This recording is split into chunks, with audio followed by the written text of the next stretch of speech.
En esta tarde vamos a reflexionar en torno a la palabra del Señor, como no podía ser de otra manera, ¿no? ¿De qué vamos a hablar? ¿De qué vamos a hablar? Pues de la palabra de Dios, y más en estos tiempos difíciles y peligrosos en los cuales nos ha tocado vivir. La palabra de Dios tiene que ser esa antorcha que alumbra en medio de la oscuridad. La palabra de Dios es nuestro bálsamo, es nuestro mapa, nuestra brújula, para que no nos perdamos en la oscuridad de la noche. Vamos a orar un momentito al Señor. Cierra tus ojos ahí donde estás, por favor. Gracias, Señor Jesús. Gloria a ti, Señor. Gracias te damos, Señor, por esta oportunidad nueva que nos das de poder estar aquí juntos con otros hermanos alabando tu nombre. Oramos también por todos nuestros hermanos en diferentes partes del mundo que van a escuchar este mensaje. Tócalos también a ellos, Señor, a través de tu poderosa palabra, y que todos podamos aprender lo que tengamos que aprender y oír lo que tengamos que oír. Fortalécenos en la fe, Señor, renuévanos, y que podamos salir de esta reunión, esta tarde, de este lugar, con la bendición tuya sobre nuestra vida y sobre nuestro hogar. Ponemos este tiempo en tus manos, en el nombre de Jesús. Amén y amén. Quiero llevarles, queridos hermanos, al libro del Génesis, primer libro de la Biblia. La primera porción que vamos a leer en esta tarde se encuentra en Génesis, el capítulo 16. Génesis, capítulo 16, por favor. Voy a estar leyendo a partir del versículo 1 en adelante. Génesis 16, 1. Ahí tienen en la pantalla la lectura, por si quieren seguirla conmigo. Dice así la palabra del Señor. Sarai, mujer de Abraham, no le había dado hijos, y ella tenía una sierva egipcia que se llamaba Agar. Dijo entonces Sarai a Abraham: ya ves que Dios no me ha hecho estéril, te ruego pues que te llegues a mi sierva, quizá tendré hijos de ella. Y atendió Abraham al ruego de Sarai. Y Sarai, mujer de Abraham, tomó a Agar, su sierva egipcia, al cabo de 10 años que había habitado Abraham en la tierra de Canaán, y la dio por mujer a Abraham su marido. Y él se llegó a Agar, la cual concibió, y cuando vio que había concebido, fíjense el cambio, miraba con desprecio a su señora. Entonces Sarai le dijo a Abraham: mi afrenta sea sobre ti. Yo te di mi sierva por mujer, y viéndose encinta me mira con desprecio. Juzgue el Señor entre tú y yo. Respondió Abraham a Sarai: he aquí tu sierva está en tu mano, haz con ella lo que bien te parezca. Y como Sarai la afligía, ella huyó de su presencia. Y la halló el ángel de Dios junto a una fuente de agua en el desierto, junto a la fuente que está en el camino de Shur. Y le dijo: Agar, sierva de Sarai, ¿de dónde vienes tú y a dónde vas? Ella respondió: huyo de delante de Sarai mi señora. Y le dijo el ángel de Dios: vuélvete a tu señora y ponte sumisa bajo su mano. Le dijo también el ángel del Señor: multiplicaré tanto tu descendencia que no podrá ser contada a causa de la multitud. Además el ángel de Dios le dijo: he aquí que has concebido y darás a luz un hijo, llamarás su nombre Ismael, porque el Señor ha oído tu aflicción. Y él será un hombre fiero, su mano será contra todos, y la mano de todos contra él, y delante de todos sus hermanos habitará. Entonces llamó el nombre del Señor que con ella hablaba: tú eres Dios que me ve, porque dijo: ¿no he visto también aquí al que me ve? Por lo cual llamó al pozo, pozo del viviente que me ve. He aquí está entre Cades y Beret. Y Agar dio a luz un hijo a Abraham, y llamó a Abraham el nombre del hijo que le dio Agar, Ismael. Y era Abraham de edad de 86 años cuando Agar le dio a luz a Ismael. ¿Cuántos dicen amén?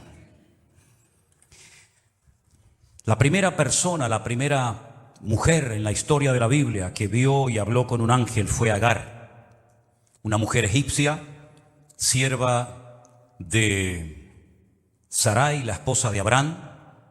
Como he dicho en varias ocasiones, Abraham descendió a Egipto, se fue de Egipto, pero Egipto nunca se fue de él.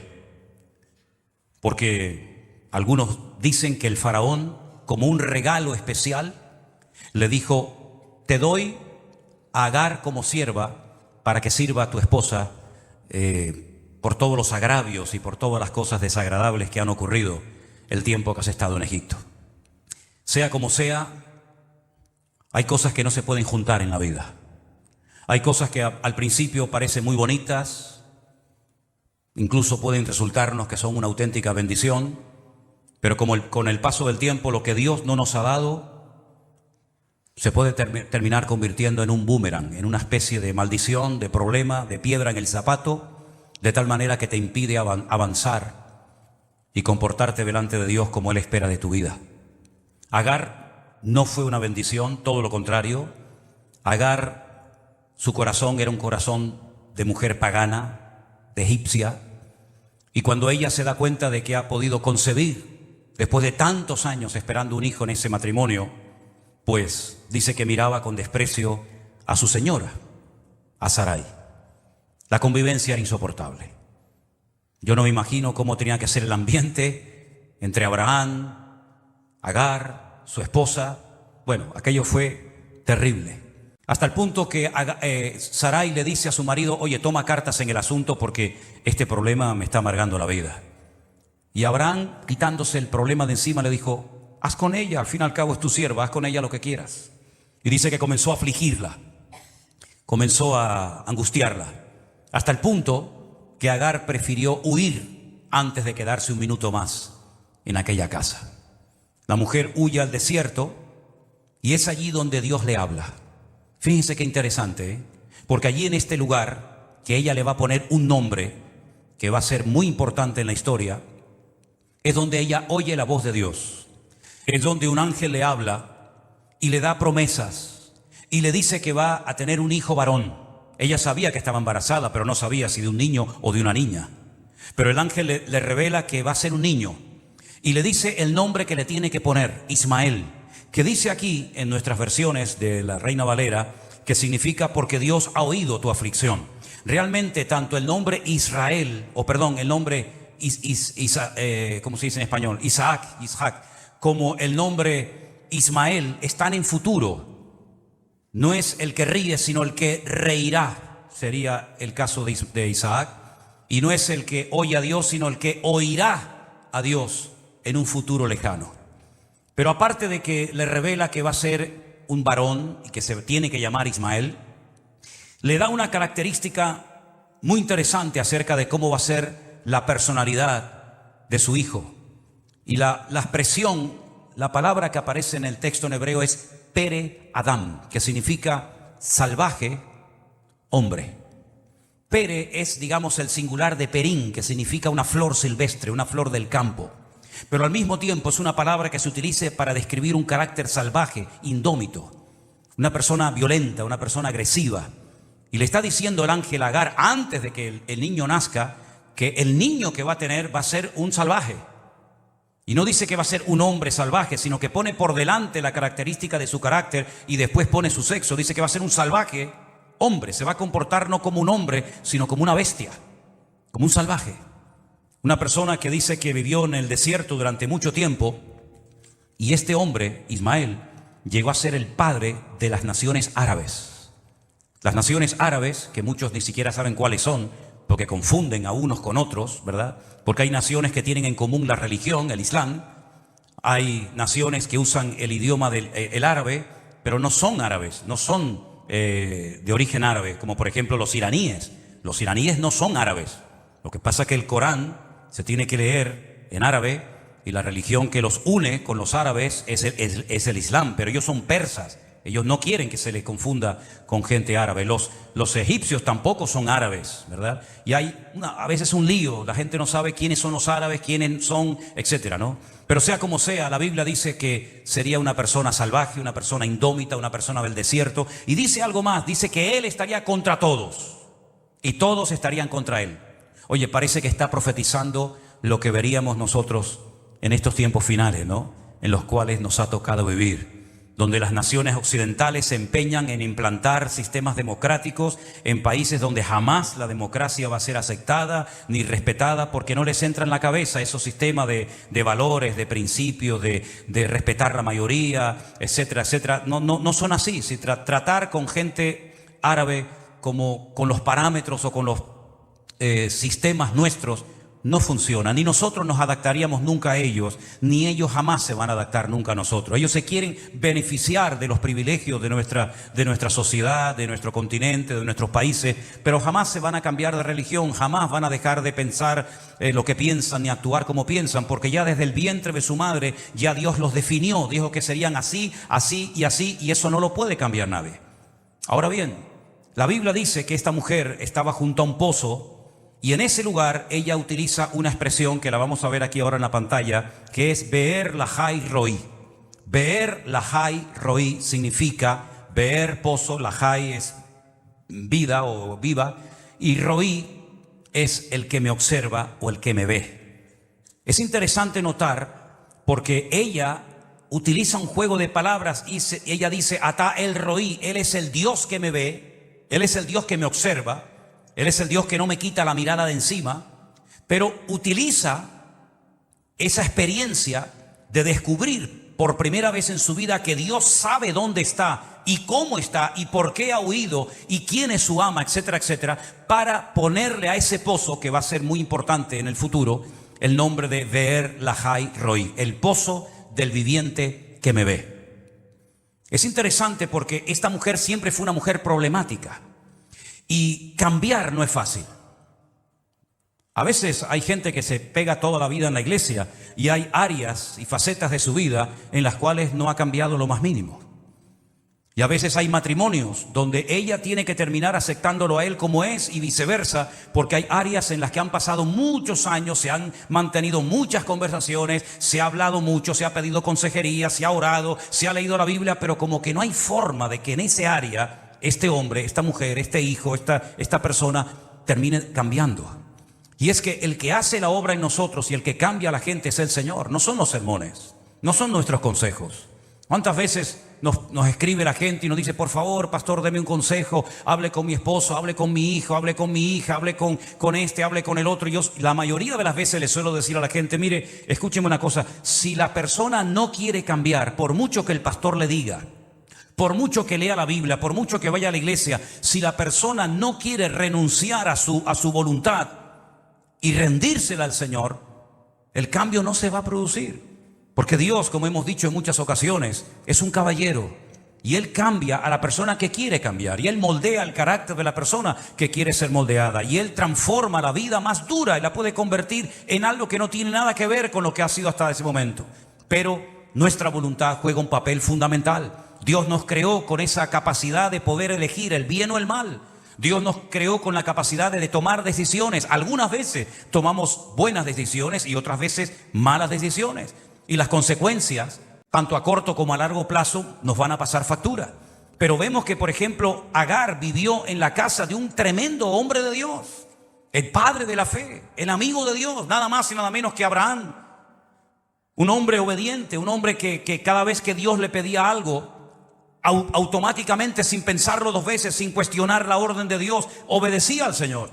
Dejó tierra, dejó padre, dejó amigo, renunció a la herencia, lo dejó absolutamente todo para ir a un lugar que ni siquiera sabía cómo era o dónde estaba. Nunca le hizo ni una sola pregunta a Dios. ¿Y cómo es ese país? ¿Es grande? ¿Es bonito? ¿Tiene agua? ¿No tiene agua? ¿Es montañoso? ¿Cómo es? ¿Dónde está? Nunca le preguntó nada al Señor. Dios le decía sal y él salía. Y Dios le decía sacrifícame a tu hijo sobre un altar, y él coge y lo va a sacrificar. En otras palabras, es un hombre que se caracteriza por la fe y por la obediencia. Bueno, pues nada de esto se le pegó a Agar en todos los años que vivió con él. Nunca. Y Sara también era una mujer de Dios. Fue la primera matriarca del pueblo de Israel. Los dos están enterrados en el mismo lugar. Yo he tenido, gracias al Señor, el privilegio y el honor de poder estar unas cuantas veces delante de la tumba de Abraham y de Sara, en la famosa cueva de Macpela. La palabra Macpela en hebreo significa la cueva de las parejas, ¿verdad? Los judíos dicen que allí está enterrado Adán y Eva. Yo no vi la tumba de Adán y Eva por ninguna parte. Ellos dicen que está allí. Y sobre esa cueva, el rey Herodes, uno de los Herodes, construyó un edificio gigantesco y interiormente está dividido en dos. Hay una parte donde solamente pueden entrar los musulmanes y no pueden entrar los judíos, y hay otra parte donde solamente pueden entrar judíos y no pueden entrar musulmanes. Aunque ahora me he enterado, tengo que informarme bien, que toda la ciudad de Hebrón, que fue la tierra que el Señor le dio como herencia a Caleb, ¿se acuerdan? Caleb, uno de los supervivientes del desierto cuando estuvieron caminando 40 días, ese era el territorio que él pidió. Dice, porque ahí viven los gigantes. Dice, no, viven los gigantes, los hijos de Anac, pero él también se refería a los gigantes de la fe, ¿verdad? Pues en ese lugar me he enterado de que ahora ya no hay musulmanes, que los han echado a todos y que ahora solamente hay colonos judíos. Pero bueno, no estoy muy seguro de eso, me tengo que informar.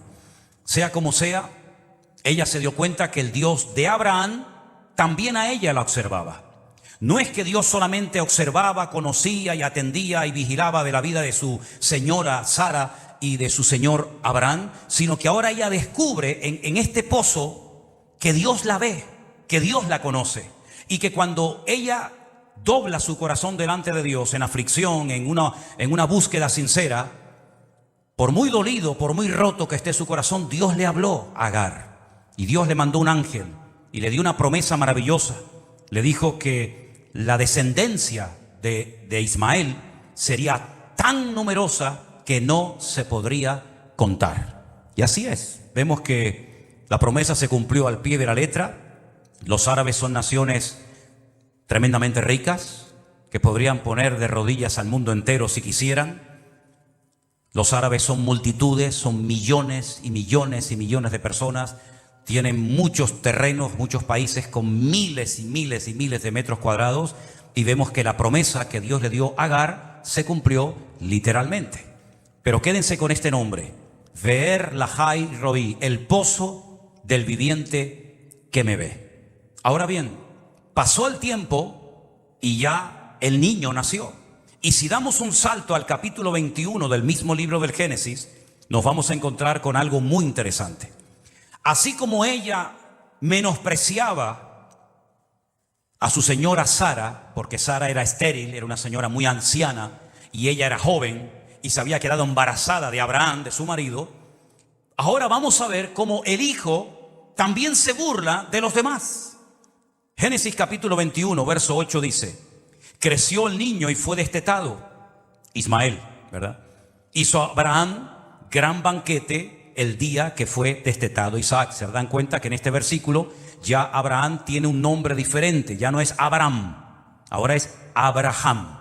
Ahora Dios le ha cambiado el nombre por razones que ya explicamos en su momento. Y entonces dice que Sara vio que el hijo de Agar, la egipcia, el cual ésta le había dado a luz a Abraham, se burlaba de su hijo Isaac. Ya en la casa no solamente está Abraham, Sara, Agar, Ismael, sino que desde el capítulo 16 al 21 ha nacido otro hijo. Y el hijo que ha nacido se llama Isaac, que es el hijo de Sara y de Abraham, el hijo de la promesa, el que Dios les había prometido dar. Pero Ismael hace lo mismo con su hermanastro que hacía Agar con su señora. Se burlaba, se reía de ella. Hay un refrán que dice de tal palo tal astilla, ¿no? Pues ahora vemos que Ismael se burla de su hermanito más pequeño, de Isaac. Por tanto, le dijo a Abraham: echa a esta sierva y a su hijo, porque el hijo de esta sierva no ha de heredar con Isaac mi hijo. Ya el ambiente era insoportable. Si ya era difícil la convivencia antes del nacimiento de Ismael, imagínense ahora con cada una de estas mujeres, cada una con un hijo. Este dicho le pareció grave en gran manera a Abraham a causa de su hijo. Al fin y al cabo, Abraham amaba también a Ismael, era su hijo, su primogénito. Entonces Dios le dijo a Abraham: no te parezca grave a causa del muchacho y de tu sierva. En todo lo que te dijere Sara, oye su voz, porque en Isaac te será llamada descendencia. Abraham toma una determinación tremenda y vamos a leerla a continuación. También del hijo de la sierva haré una nación, porque es tu descendiente. Abraham se levantó muy de mañana. Esta es una característica que a mí me llama mucho la atención de Abraham. Cada vez que Dios le da una orden a Abraham, no espera levantarse tarde, no dice, bueno, ya lo haré. otro día, como algunos, ¿no? Que le dice, oye, ¿puedes recoger eso? Sí, ya voy. Y el voy nunca vino. Abraham, cada vez que recibe una orden importante de Dios, se levanta muy temprano a la mañana, como diciendo, cuanto antes la cumpla, mejor. Y ahora dice que se levanta muy temprano a la mañana, tomó pan y un odre de agua, se lo dio a Agar poniéndolo sobre su hombro y le entregó al muchacho y la despidió. Con pan y agua, hermano, no le dio ni una moneda, ni un centavo le dio. Lo mandó con agua y pan, nada más.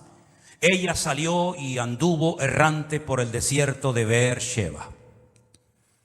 Lógicamente le faltó el agua del odre, echó al muchacho debajo de un arbusto y se fue y se sentó enfrente a distancia de un tiro de arco porque decía, no veré cuando el muchacho muera.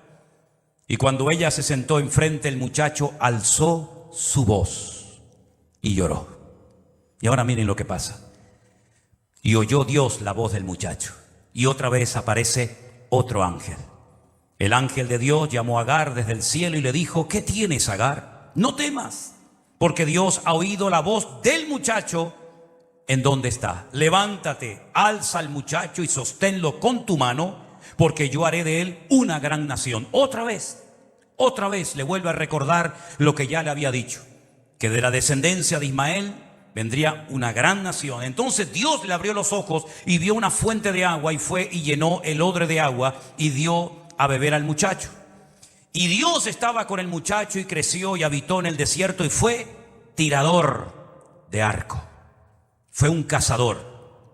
Y a mí me llama mucho la atención este detalle y ahora vamos a ver por qué. Y habitó en el desierto de Parán y su madre le tomó mujer de la tierra de Egipto. ¿Qué te parece? Los esfuerzos tan grandes que hizo Abraham para que su hijo Isaac no se casara con una pagana, con una idólatra, mandando a su siervo Eliezer a la tierra de la cual él había salido, para que emparentara con su familia, ¿verdad? Pero sin embargo Agar dice, no, yo prefiero una mujer de mi país, una egipcia como yo, y dice que se casó con una egipcia. Pero lo que me llama la atención aquí es que dice que vivió en el desierto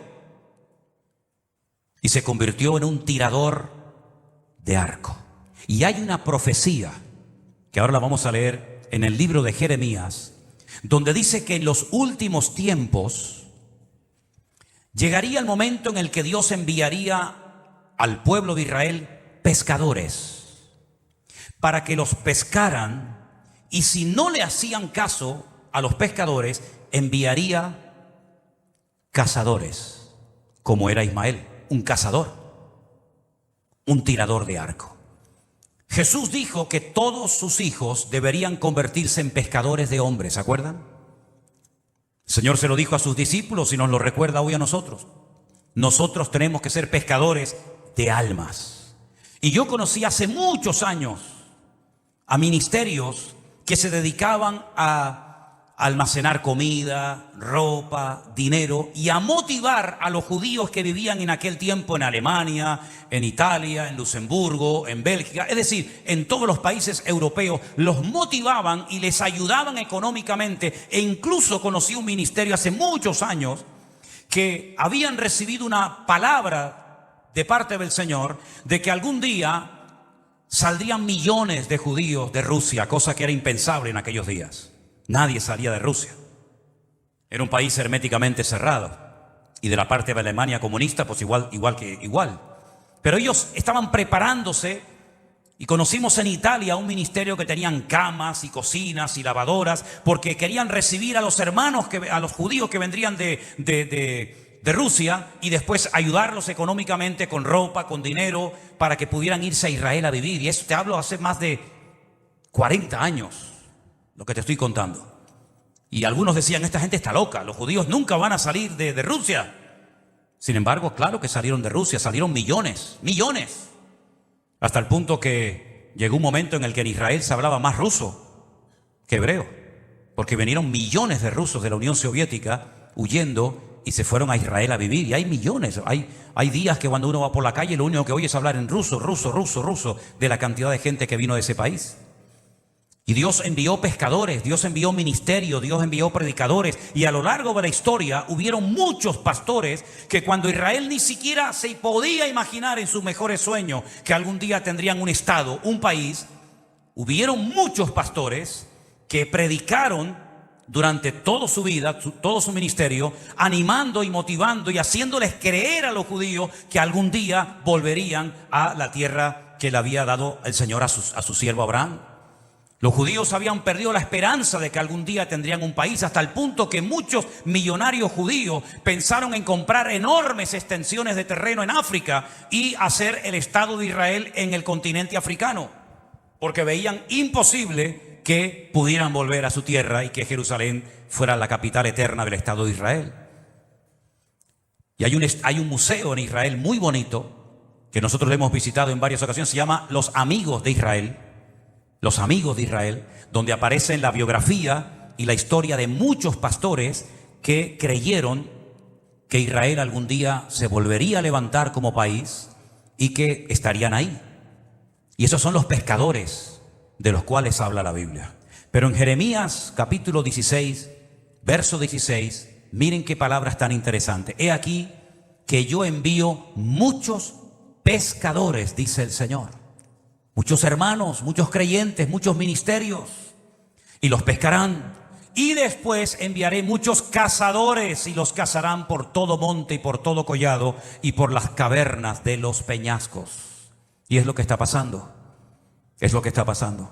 ¿Cuántos miles y miles, por no decir millones de personas, se han levantado así de la noche a la mañana con un odio terrible contra los judíos, ¿verdad? Personas en Escocia, en Alemania, en España, en Italia, en Copenhague, como veía hoy una manifestación tremenda, en el mismo Estados Unidos. Millones de personas que no saben ni lo que es Palestina, ni saben nada de nada, ¿verdad? Pero salen a la calle a protestar, salen a la calle a hablar en contra del pueblo de Israel. Esos son los cazadores. ¿Y cuántas personas en Francia han tenido que quitar la mezuzá de las puertas, ¿verdad? Para que no los identifiquen como un hogar judío. Y en cuántos hogares y en cuántas ciudades de Europa están poniendo la esvástica otra vez, como en los tiempos de la Segunda Guerra Mundial, ¿verdad? Y en cuántas ciudades están habiendo saqueos en las casas. Hoy veía la casa de un multimillonario judío en Londres, se la pintaron, pintaron toda, le destrozaron toda la fachada. Y todo eso no es producto de la casualidad. Estos son los cazadores de los cuales habla la Biblia. Y vamos a ver, y ustedes lo van a ver, millones de judíos que se van a ir a Israel huyendo de la persecución que viene otra vez contra ellos en todas las naciones de la tierra. Cuando hubo un conflicto muy grande en Francia no hace mucho tiempo, miles de judíos cerraron su casa, no le dijeron nada a nadie y se fueron a vivir miles de judíos franceses a Israel. Dejaron toda su ropa, dejaron sus muebles, dejaron todo, porque estaban quemando sus sinagogas, estaban destruyendo sus hogares, estaban insultando a sus hijos, etcétera, etcétera. Hace unos días un señor mayor, apoyando al Estado de Israel con una bandera, fue golpeado, cayó muerto al suelo. Y vamos a ver cada vez más brotes de antisemitismo en todas partes del mundo. Pero todo esto es para que vuelvan a su tierra, porque la Biblia profetiza que no quedará ni uno fuera de Israel, porque es allí donde Dios los quiere llevar a todos. Y una vez que estén todos en el redil, que son las ovejas perdidas de la casa de Israel, una vez que las ovejas estén en el redil, el Señor dirá, ok, ya está. Cogerá como de una forma simbólica, ¿no? Dice que cogerá por el cuello a Rusia, a Turquía, a las naciones que van a apoyar a este personaje siniestro llamado el Anticristo. Los va a llevar, dice, a mi tierra y allí les mostraré mi gloria y allí verán mi poder. Así que si ustedes quieren saber cuánto tiempo falta para el final de los tiempos o cuánto tiempo falta en esta cuenta regresiva que ya comenzó el día 7 de octubre, ya no hay marcha atrás, ya no hay marcha atrás, ya Europa no va a ser la misma, Oriente Medio no va a ser lo mismo, Israel jamás volverá a ser lo que fue, todo ha cambiado de la noche a la mañana. Hoy empezó no abiertamente, pero ya es oficial que ha entrado en guerra con Hezbollah, que es un grupo terrorista terrible en el norte de Israel. Ya ha habido muertos, ya han habido bombardeos, hay 250.000 personas evacuadas de todo Israel que se han ido a otras zonas.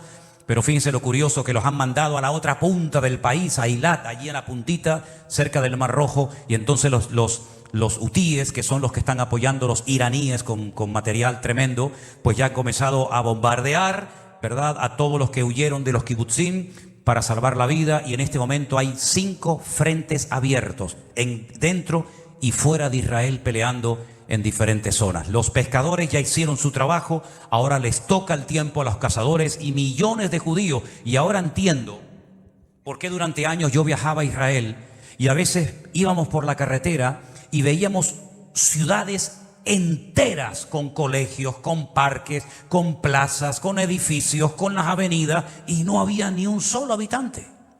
Ciudades, digamos, fantasmas, ciudades que estaban como una especie de unas vallas. No había ni una sola persona viviendo dentro. Y yo cuando preguntaba decía, pero esta ciudad, ¿para qué la hicieron si no vive nadie? Dice, ya se llenará. Ya se llenará. Hay miles y miles de casas que se levantaron porque sabían que tarde o temprano los cazadores le amargarían la vida a ellos y tendrían que volver al pueblo de Israel. Todo se está cumpliendo literalmente. Aquí nada es casualidad y nada es producto de la coincidencia, sino que Dios tiene todo bajo su control. Ahora bien, llegó el momento cuando el papá de los 2 muchachos tiene que morir. Sara murió antes que Abraham y fue enterrada en una cueva en la ciudad de Hebrón que Abraham compró. Pero en esa misma cueva, dice la Biblia, en el capítulo 25, no tienen prisa, ¿no? ¿O tienen mucha prisa ustedes hoy? ¿No tienen prisa? No, si tienen prisa se pueden marchar, no hay problema, ¿eh? Yo como sé que me están viendo miles de gentes ahí. En el capítulo 25 vemos que el viejo se muere. Ya Abraham no está. Quédense con el dato de que Ismael hacía años que había sido expulsado de la casa y no había visto más a su hermanastro Isaac. Pero miren lo que pasa en el funeral. Ustedes saben que en los funerales pasan cosas muy interesantes. Cuando se murió mi madre hace unos meses, yo me encontré allí con familiares míos que hacía años que ni veía y ni nos hablábamos. Y llegamos allí, y allí estaba la vieja de cuerpo presente, y allí empezaron todos con besos y abrazos, y salimos a comer. Y yo digo, si mi madre se levantara y viera esto, se cae otra vez de un patatús y se muere. ¿Qué te parece? En los funerales se encuentran vecinos, se encuentran amigos, en los funerales se encuentran personas que hacía años que no se veían, y es lo mismo que ocurrió en el capítulo 25 del libro del Génesis. Estos fueron los días que vivió Abraham, 175 años. Exhaló su espíritu y murió Abraham en buena vejez, anciano, lleno de años, y fue unido a su pueblo. ¿Quién lo enterró? ¿Lo pueden leer? Isaac e Ismael, sus hijos, en la cueva de Macpela, en la heredad de Efrón, hijo de Zoar Eteo, que está enfrente de Manre. Pero fíjense que en la Biblia no hay casualidad. El orden de las palabras, el orden de los nombres tiene también una explicación. El hijo mayor había sido el primero, Ismael. Y el segundo, ¿quién era? Isaac. Pero en esta ocasión, en el verso 9, dice que lo sepultaron Isaac e Ismael. Ya las cosas han cambiado. Es como cuando empiezan a viajar Bernabé y Pablo, los viajes misioneros. Y hay un momento que, si ustedes notan en el libro de los Hechos, ya se habla de Pablo y de Bernabé. El orden tiene mucha importancia también en la Biblia. Y en este caso sí altera el orden del resultado, ¿no? Es Isaac el que toma la iniciativa, Ismael está allí, se encuentran, lo entierran. Y me llama mucho la atención que en el verso 11 dice que después del funeral, después de haber enterrado al viejo, sucedió que después de muerto Abraham, Dios bendijo a Isaac su hijo, y habitó Isaac, ¿dónde? Junto al pozo del viviente que me ve. Otra vez sale el nombre que le había puesto Agar años atrás a esa fuente de agua, a ese pozo donde el ángel le habló, donde le dio una promesa y donde ella entendió que Dios no solamente oye, sino que Dios ve nuestra conducta y nuestro estado de ánimo. Dios bendijo a Isaac cuando murió Abraham. No dijo que bendijo a Ismael, sino dijo que bendijo a Isaac. Isaac toma la iniciativa de irse a vivir junto al pozo del viviente que me ve, y allí establece su hogar. De esas aguas bebe él, sus hijos, su familia, sus animales, y en aquel lugar, en el pozo del viviente que me ve, es donde él se establece durante años. Ahora, ¿por qué leímos hoy en la lectura? ¿Qué salmo fue el que se leyó cuando Sonia subió aquí arriba? ¿Qué salmo leyó, hermanos? El 23, perfecto. El Salmo 23, el primer versículo, yo me di cuenta que algunos lo estaban diciendo de memoria mientras se leía la lectura. ¿Cómo es el primer versículo del Salmo 23? Jehová es mi pastor y nada me faltará. En hebreo dice, escuchen bien, lo voy a decir lento para que lo pillen. Adonai Roí. Adonai Roí. ¿Cómo se llamaba el pozo del viviente que me ve? Ver Lahai Roí. ¿Se dan cuenta? Ver Lahai Roí. ¿Cómo se dice? El Señor es mi pastor. Adonai Roí. El Señor es el que me observa. No me quita la vista de encima, ni de noche ni de día. El Señor me guarda de todo peligro, de todo mal, porque Él me está observando continuamente. Por lo tanto, ese pozo, ese famoso pozo del viviente que me ve, que le puso el nombre Agar, donde ella oye la voz de Dios y es restaurada su alma y aprende algo y fundamental para su vida y para la vida de todos nosotros. El ángel le dice, vuelve.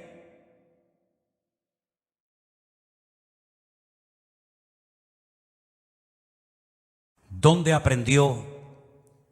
¿Dónde se le dijo que tenía que volver y sujetarse a su señora? En el pozo del viviente que me ve. Allí recibió palabra, allí fue consolada su corazón, su alma, allí aprendió a someterse, a sujetarse, allí recibió promesas para el futuro de su hijo, etcétera, etcétera. Ahora Isaac, cuando entierra a su padre, se va a vivir al lado del mismo pozo del viviente que me ve, y es allí donde él se establece, y es allí donde él cría a su familia, y es allí donde bebe agua, porque dice la Biblia, el que cree en mí, aunque esté muerto, vivirá, y el que cree en mí, de su interior correrán ríos de agua viva. Recuerden que fue junto a un pozo que el Señor Jesucristo le dijo a una mujer, en este caso no a Agar, en este caso a la samaritana, si tú conocieras el don de Dios, le pedirías que te diera agua viva, porque todos los que beban de este agua volverán a tener sed, pero el que bebe de mi agua nunca más volverá a tener sed. Pablo hace una analogía. Una analogía es una comparación entre una cosa y otra, que aparentemente no guarda ninguna relación. La pueden ver en Gálatas capítulo 5, cuando él habla de Agar, lo que representa, lo que simboliza Agar y lo que representa Sara. Los hijos que tuvieron cada una de ellas, como uno representa una cosa y otro representa otra cosa. Dos estilos, dos modelos de vida completamente diferentes. Esa analogía muy interesante, ya digo, aparece en Gálatas capítulo 5. Pero es en este lugar donde el Señor consoló a aquella mujer. Es en este lugar donde Isaac puede descansar después de la pérdida de su padre. Pero hay un detalle más, y es el último que les quiero aportar. En el mismo libro del Génesis, el capítulo 24 dice que Isaac venía del pozo del viviente que me ve, porque él habitaba en el Negev. El Negev es la parte sur de Israel, la parte desértica. Y había salido Isaac a meditar al campo a la hora de la tarde. Qué interesante que la madre muere, él está destrozado, porque permíteme decirles que cuando él y su padre y algunos criados salen de la ciudad de Beersheba para ir a Jerusalén, y él va a ser la víctima, que en ese momento él va a ser sacrificada sobre un altar, a Sara, que no era tonta, y que sabía perfectamente lo que era un sacrificio, lo que era presentar un holocausto, cuando ella ve que Abraham sale con el cuchillo más afilado de la casa, sale con la leña, sale con todo, menos con un cordero de su rebaño, Sara, que no es tonta, me imagino que le habrá preguntado a Abraham, ¿y el cordero? Porque sin cordero no hay sacrificio. Sin cordero no merece la pena caminar 3 días de ida y 3 días de vuelta. Aquí pasa algo, Abraham, cuéntame, ¿qué pasa? Yo no sé, porque no lo dice la Biblia, pero si les damos un poco de rienda suelta a nuestra imaginación, ¿no creen ustedes, sabiendo cómo son las mujeres, que te sacan todo y siguen y siguen y siguen hasta que venga, va? ¿No le sacó todo Dalila a Sansón? ¿Sí o no? Yo sé que ustedes están en un nivel espiritual superior y ya no son así. Pero generalmente la mujer le saca al marido lo que quiere. No me digan ustedes que Sara no sabía que la víctima en esta ocasión iba a ser el chico, su hijo. Se van y cuando regresa, Sara está muerta. Es la verdad. Sigan el orden cronológico de la Biblia y se van a dar cuenta de que ese fue el último beso, el último abrazo, la despedida. Nunca más el hijo volvió a ver a su madre, ni la madre a su hijo. Sabía que su hijo no iba a volver, porque Dios se lo había pedido en sacrificio a su marido. Y ella se murió tal vez de pena, con el corazón roto y dolorido. Pero si esa es la voluntad de Dios, yo entrego a mi hijo como sacrificio para el Señor. Y cuando Isaac vuelve, se da cuenta de que la mamá está muerta. Y entonces él lo ves melancólico, lo ves triste, lo ves mal, se va al desierto y dice que se va junto al pozo del viviente que me ve. Qué cosa tan interesante, hermanos. Porque allí fue donde una mujer rota, allí fue donde una mujer que huyó de la casa de Abraham, allí fue donde oyó palabra. Allí fue donde fue consolada, allí fue donde recibió una promesa. Y probablemente él, sabiendo toda esta historia, se va al mismo lugar, junto al mismo pozo del viviente que me ve, para que Dios me anime, para que Dios me consuele, para que Dios traiga una alegría a mi vida.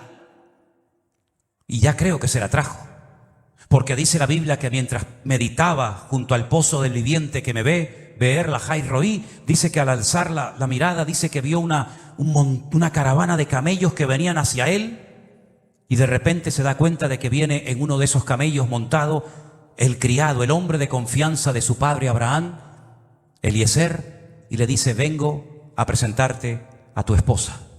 Y entonces dice que la vio, se consoló y se casó con ella. Y todos sabemos el resto de la historia. La cantidad de cosas que ocurrieron al lado de ese pozo, consuelo, palabra, promesas, una esposa para Isaac, agua para los animales.